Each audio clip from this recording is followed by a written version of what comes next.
Het Aziatische land Pakistan kan een nieuw hoofdstuk beginnen in zijn geschiedenis, nu het geweld en de terreurdaden aanzienlijk verminderd zijn.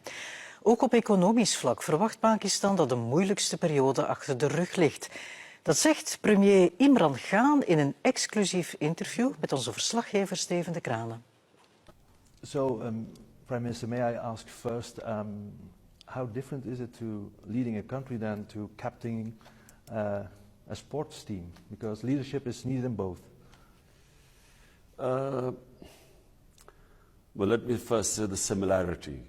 Similarity in both is that you have to struggle. And the dynamics of struggle are such that you only succeed if you learn from the bad times, from your mistakes. You learn and then you pick yourself up. So that's where the similarity is. Otherwise, it's, of course, completely different.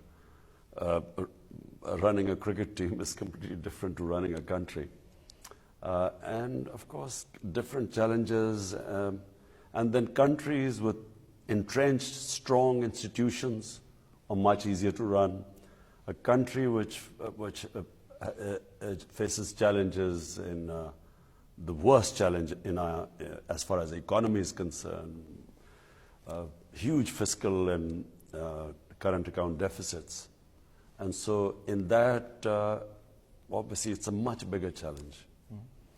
If we start with the hardest issues,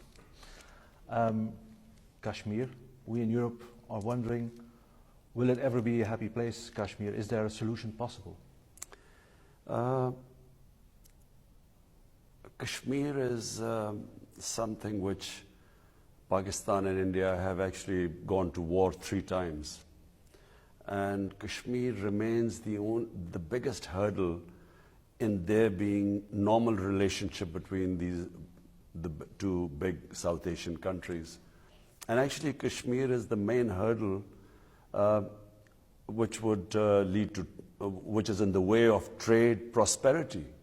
Because, you know, if the 2 countries were trading with normal relationship, then the best way to reduce poverty in the subcontinent would be trade and normal relations.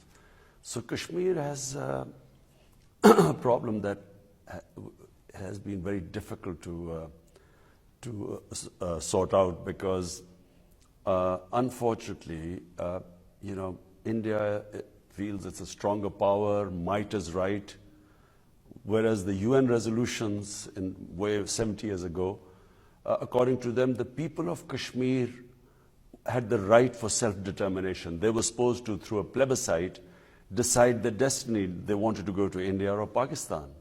That right was never given because India knew that if that right was given, they would opt for Pakistan because it's a Muslim majority province. And India was divided according to the majority religion. So if it was a Hindu majority, it went to India. Or if it was Sikh majority, it went to India. If it was Muslim majority, it became Pakistan. Kashmir was an overwhelming Muslim majority province. And through force of arms, India has occupied it. And they promised but did not allow them to have the right for self-determination. This promise was made by the first Prime Minister, Mr. Nehru, but that promise was never fulfilled. So Kashmir now has become a real problem because what India has a problem for India because they have forcibly annexed it. It was a dispute between Pakistan and India. They have annexed it unilaterally. And for over 6 months, the people of Kashmir are in an open prison by 700,000 Indian troops. 8 million people of Kashmir have no access to media. Their leaders have been put in jail. Anyone who protests has been put into jail. Students, teenagers, media clamped down. So there's a siege. 8 million people are under siege by 700,000 troops. And do you think, apart from Kashmir, will there ever be normal relations between Pakistan and India, or is it too much history or too soon, perhaps? No, I feel that if there was strong, clear-headed leadership in India, this problem would be solved. No problem. Every problem has a solution. problem in India right now is that they have an extremist ideology. The RSS is an extremist ideology inspired by the Nazis in the 30s.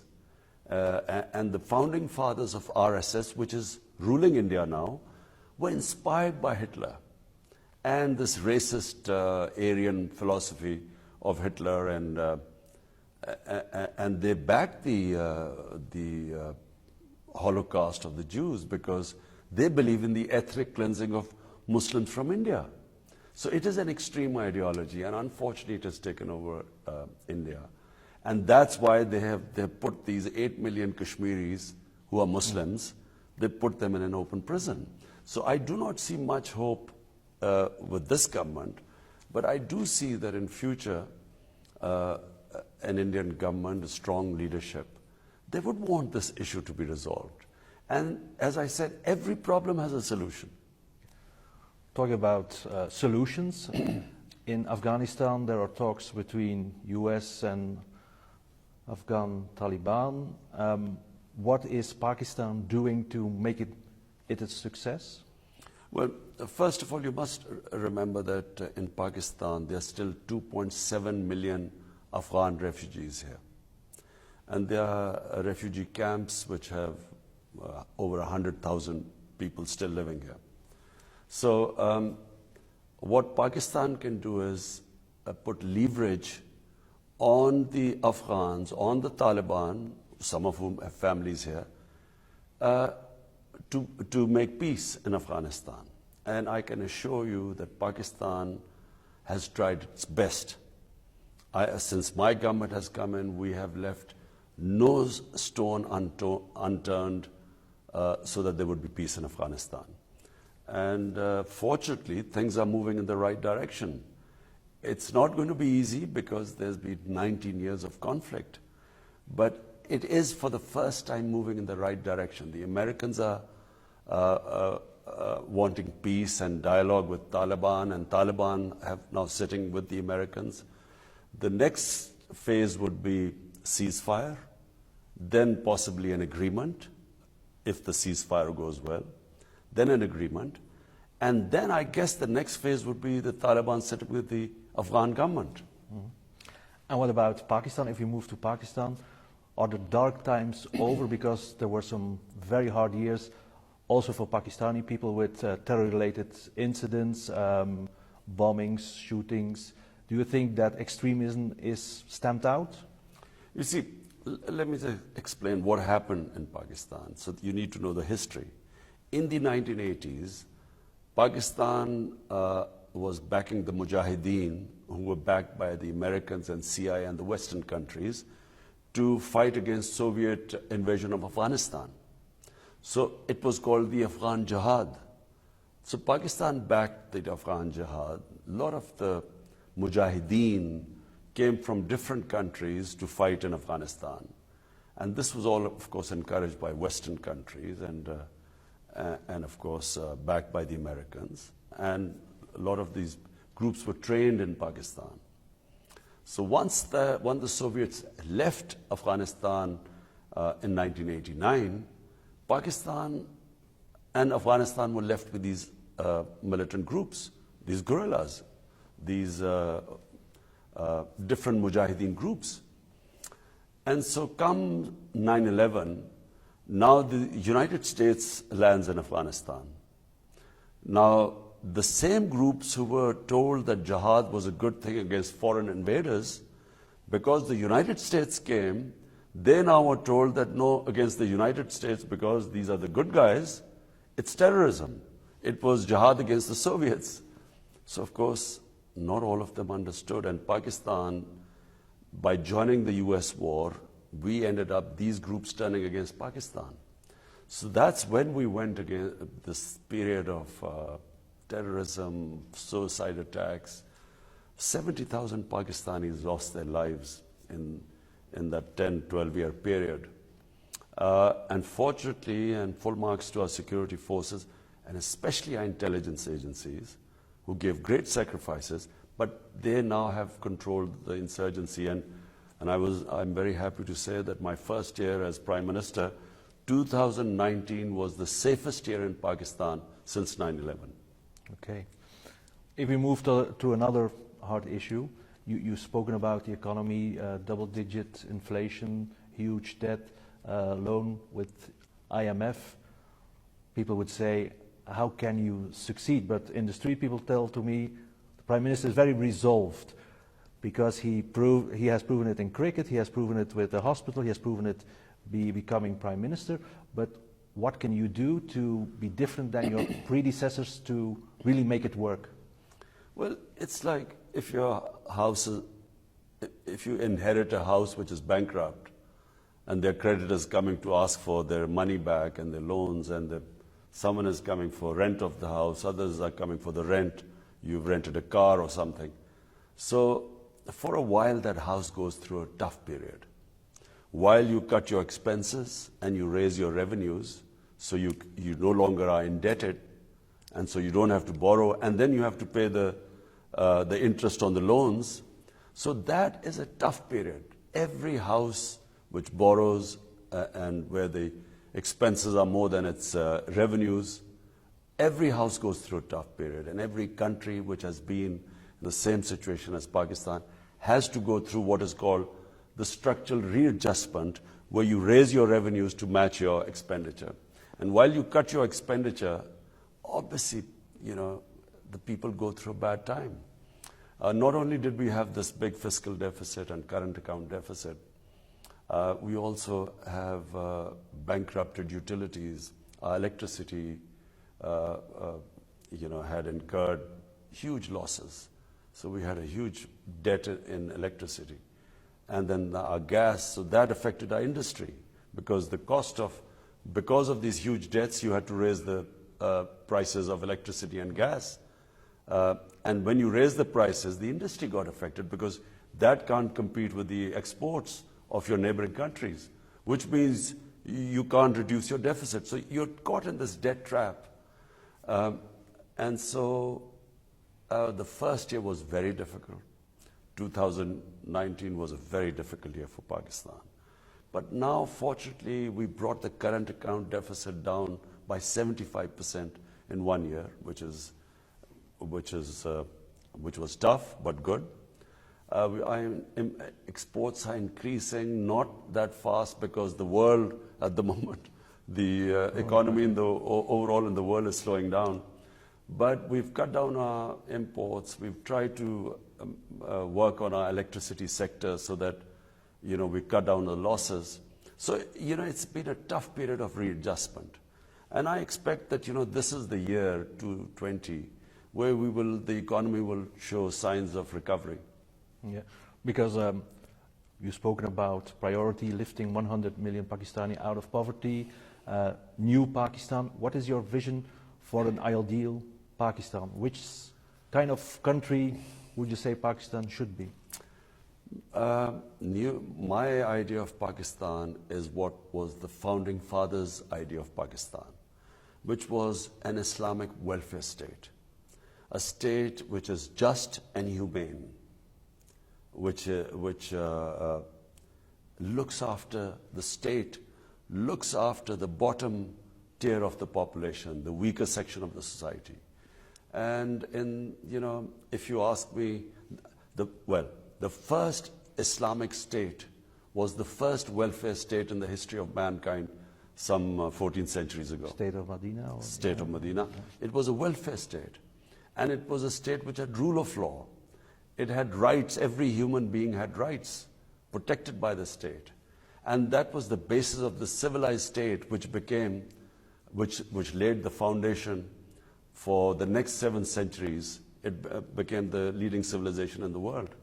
And of course, emphasis on education, which was laid by our Prophet, peace be upon him. So therefore, that's my ideal. And if you ask me in modern day which state would resemble that, I would say Scandinavian states, because they have very high welfare. I find them very civilized. And what China has achieved, China has taken out 700 million people out of poverty in the last 30 years. But different political systems, welfare state, tax collection is needed then? Look, First of all, you need to have direction. The leadership in a country needs to know where it is headed, what it wants to achieve.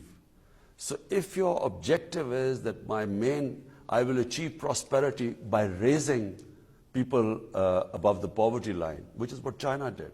Because China 30 years ago was not that rich an economy. But by lifting people out of poverty, they created extra demand. And then the extra demand meant the entire world's multinationals wanted to be there. And China has, it's remarkable, it's a miracle.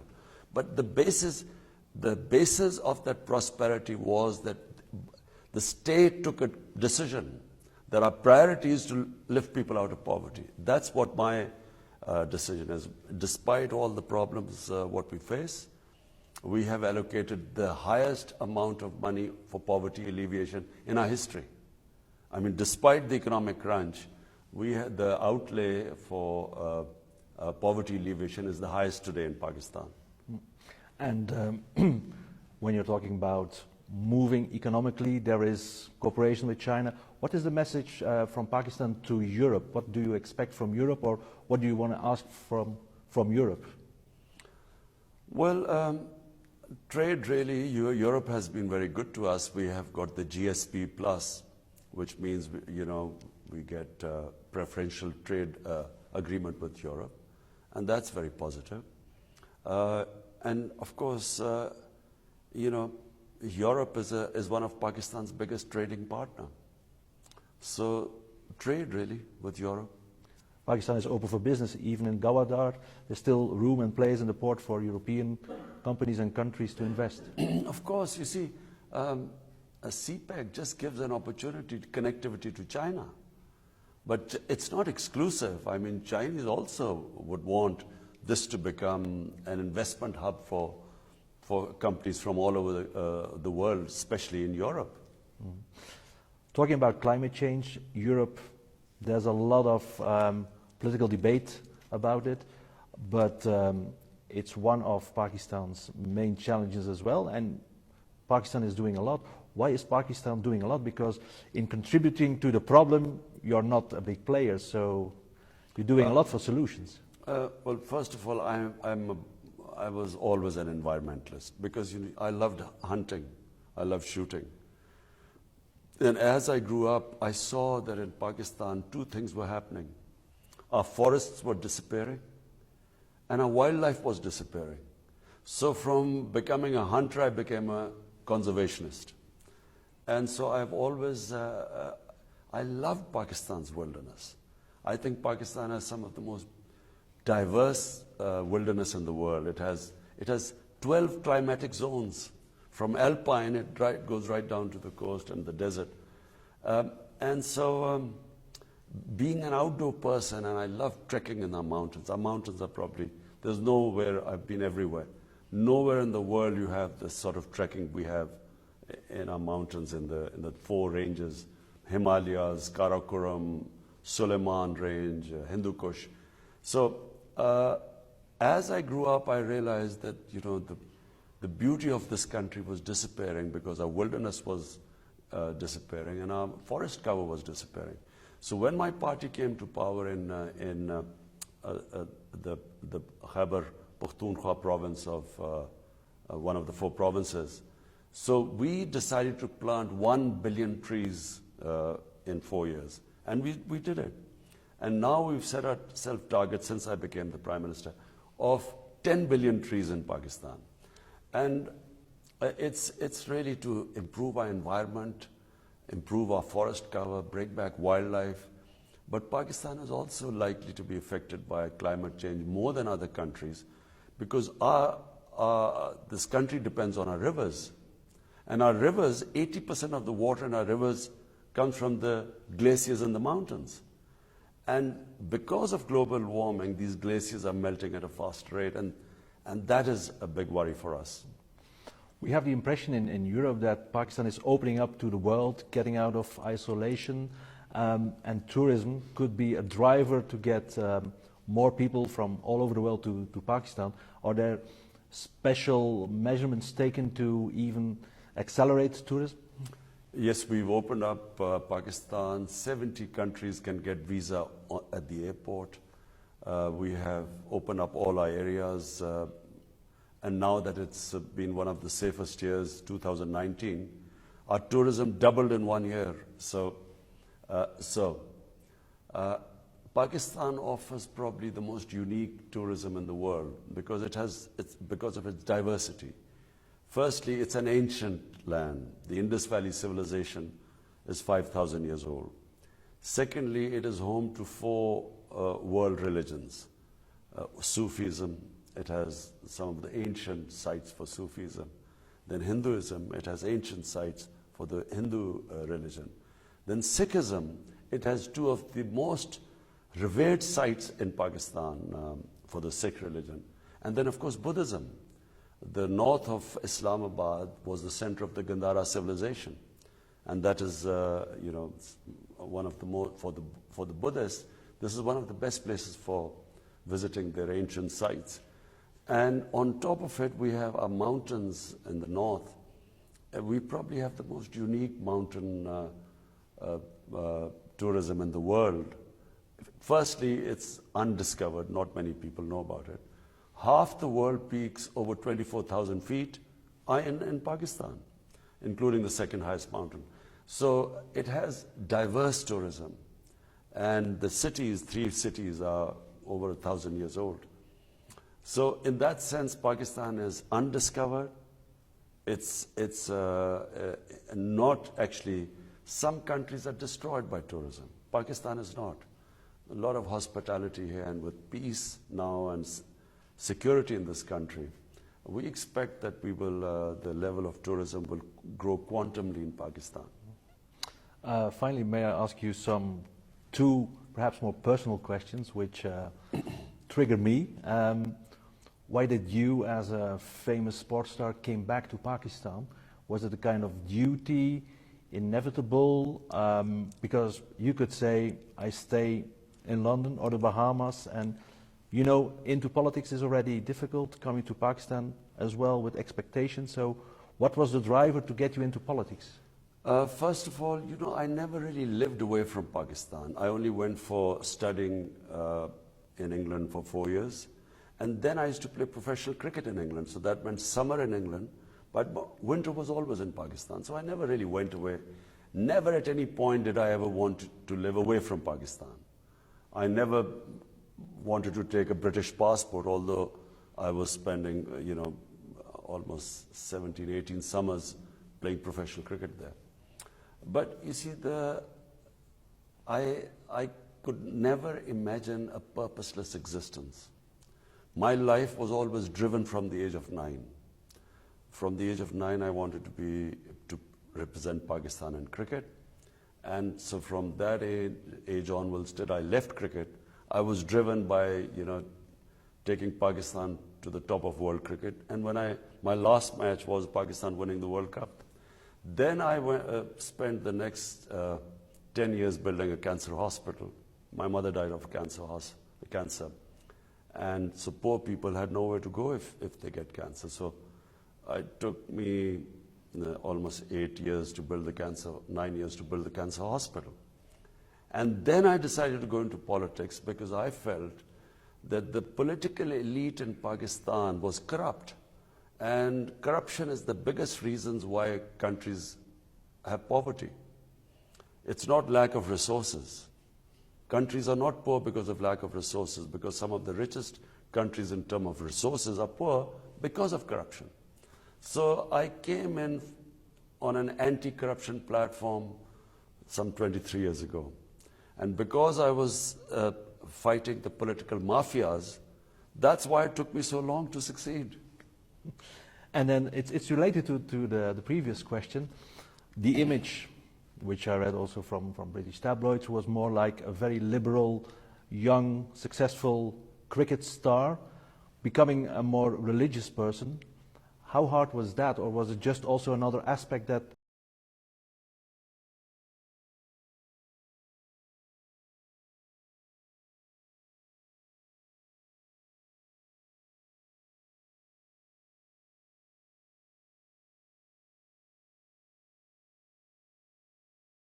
after I die.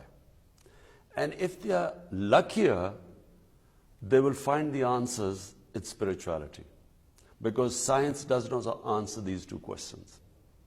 So, like everyone else, all the time I would self-analyze, analyze my life. I had more fame than anyone in my country. I had love in this country and an easier life, a privileged life. So I could have spent the rest of my life actually just talking about cricket and living very well. But if you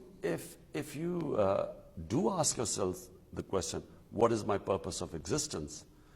And the spiritual in the spiritual world, it is not that I should live as a selfish life, which is what, if I wanted, I could have lived a very comfortable, selfish existence.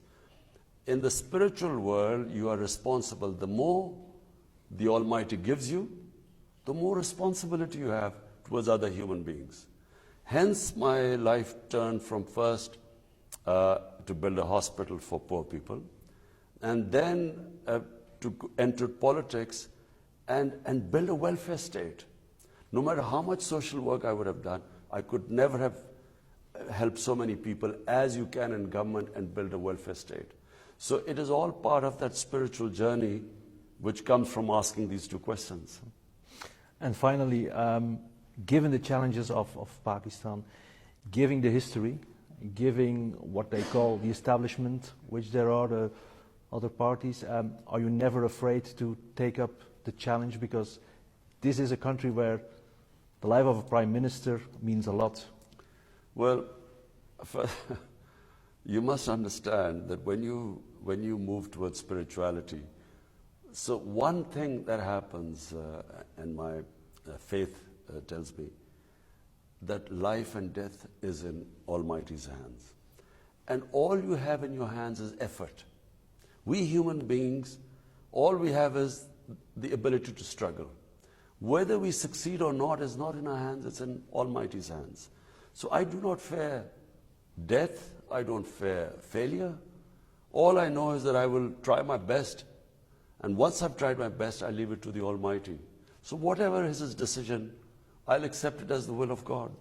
Mr. Prime Minister, I had so many questions and still have about Pakistan, but thank you very much. Very enlightening.